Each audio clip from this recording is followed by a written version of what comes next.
practices for triggers. Number 1. One trigger per object. A single Apex trigger is all you need for one particular object. If you develop multiple triggers for a single object, you have no way of controlling the order of execution if those triggers can run in the same contexts. Number 2. Logic-less triggers. If you write methods in your triggers, those can't be exposed for test purposes. You also can't expose logic to be reused anywhere else in your org. Number 3. Context-specific handler methods.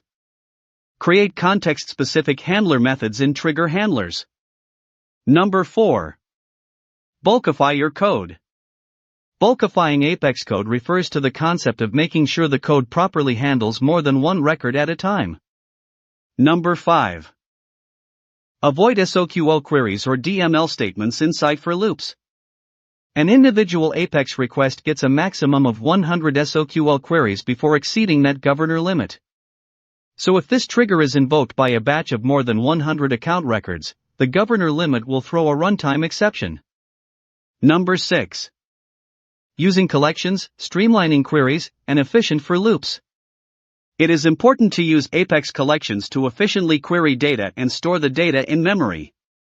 A combination of using collections and streamlining SOQL queries can substantially help writing efficient Apex code and avoid governor limits. Number 7. Querying large datasets. The total number of records that can be returned by SOQL queries in a request is 50,000. If returning a large set of queries causes you to exceed your heap limit, then a SOQL query for loop must be used instead.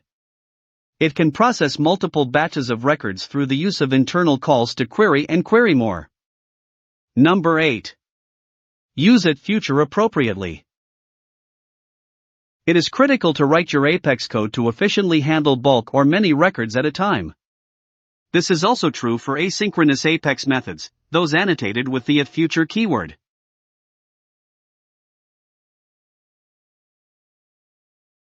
Number 9.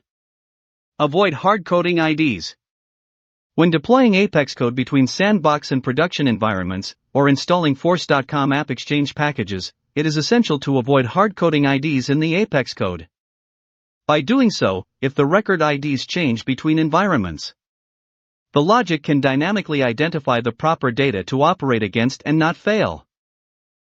Few more best practices for triggers. There should only be one trigger for each object. Avoid complex logic in triggers. To simplify testing and reuse, triggers should delegate to Apex classes which contain the actual execution logic. Bulkify any helper classes and/or methods. Triggers should be bulkified and be able to process up to 200 records for each call. Execute DML statements using collections instead of individual records per DML statement. Use collections in SOQL where clauses to retrieve all records back in single query. Use a consistent naming convention including the object name, e.g., account trigger.